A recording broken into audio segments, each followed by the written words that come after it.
Hey guys, it's Grizzly Goat here, and today we're going to talk about a polarizing topic: secondary abilities in Rainbow Six Siege. In the most recent patch, Ubisoft has removed Ela and Zofia's secondary abilities. Ela and Zofia's unique dynamic of reduced concussion effects, and Zofia's withstand ability that allowed her to revive herself to 5 health after a lengthy down but not out animation, are no more. Now, I'm not here today to defend or say that these abilities should stay on Zofia or Ela. Let me make that clear. I am not strongly against Ubisoft's decision to remove Zofia's withstand, but I am here to advocate for more secondary abilities in the game, and I will tell you why I am. Let's just be clear, Ubisoft has already removed secondary abilities from operators in the past.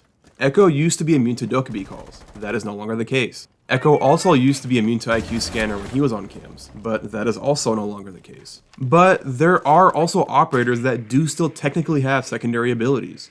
Caveira's secondary ability is technically her interrogation. When you go to Cav's operator profile, it says nowhere at all anything about her interrogation ability. Her primary ability is her silent step. Remember this for later. But obviously no one has a problem with that, because in terms of perspective, her interrogation should be considered a primary ability, but in the context of using the language of Rainbow Six, it makes sense, because you can't just activate an interrogation at free will, like you can with basically any other primary ability or gadget.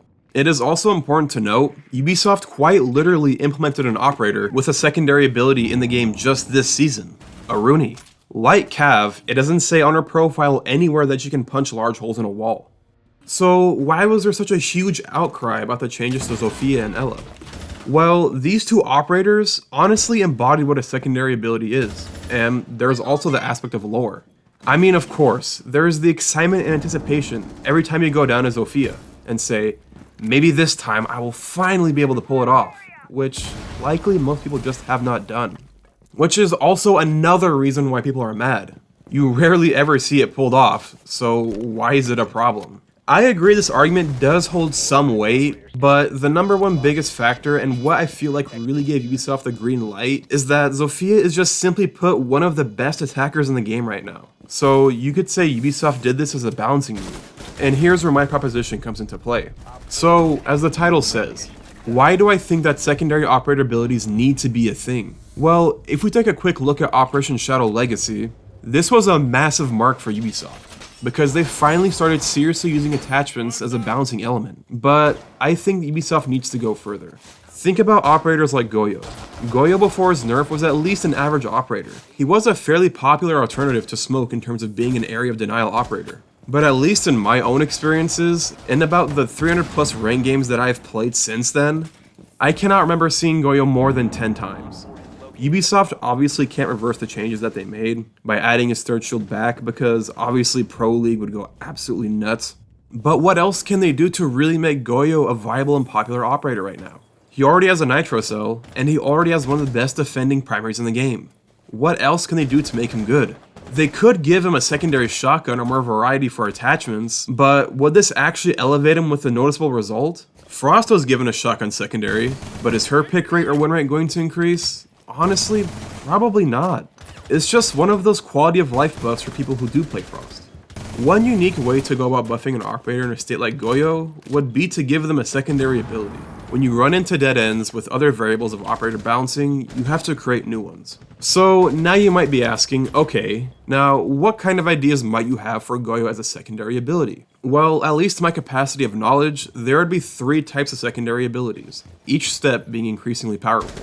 In the first circumstance, you would just have percentage-based status effect resistance, which Zofia and Ela had between each other.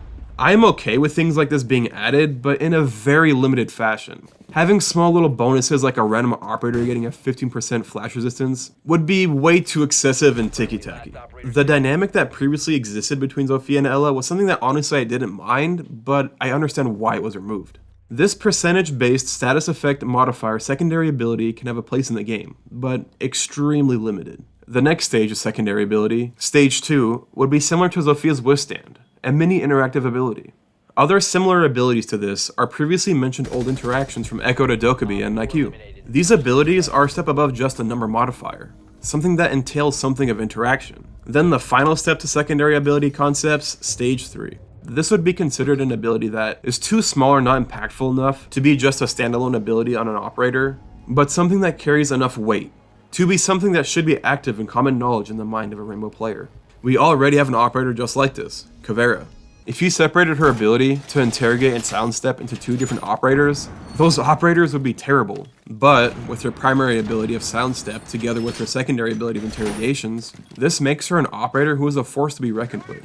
So, to quickly recap, Stage 1 is a simple status effect or number modifier, like being able to barricade 50% faster or having a 25% resistance to flash. Then Stage 2 would be a simple interaction that may not be seen in every round of play, but something for a player to keep in the back of their mind. And then Stage 3 would just basically be a tame standalone ability. So, now with this information presented, let's go back to Goyo with the theoretical applications with all 3 stages, separately of course. If you wanted to add a Stage 1 ability to Goyo, this could be a 50% damage resistance to fire. So Capitao's Firebolt and his own shield would actually deal less damage to him. A second stage proposition would be allowing Goyo to actually be able to heal himself in fire. It would be debatable to add Capitao's Fire to this, but it is food for thought.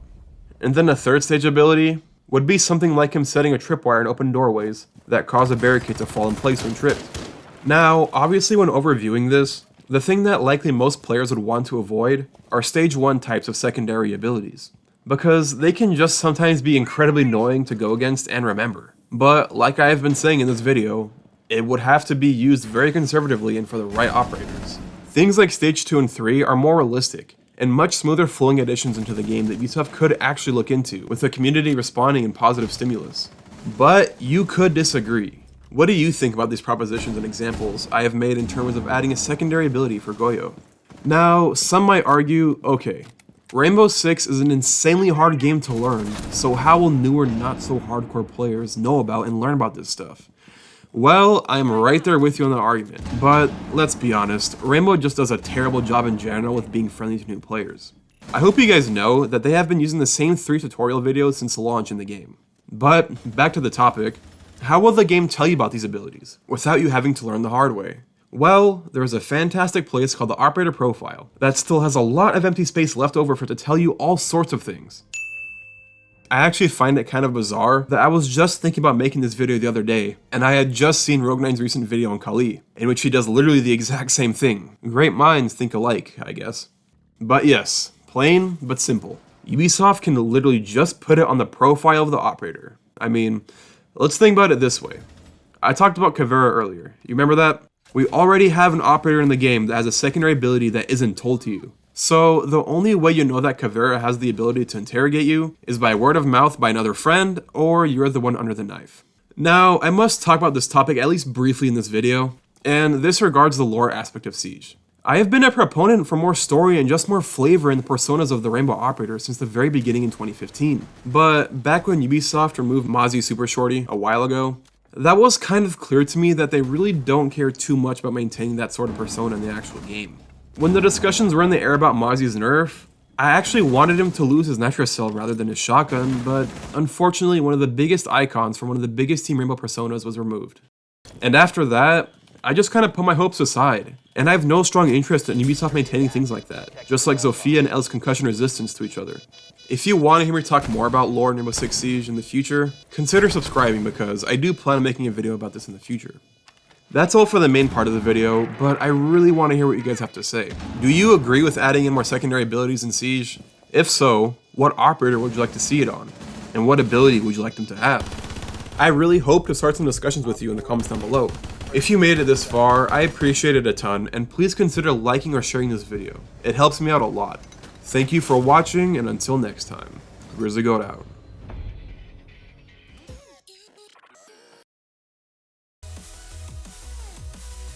Legally.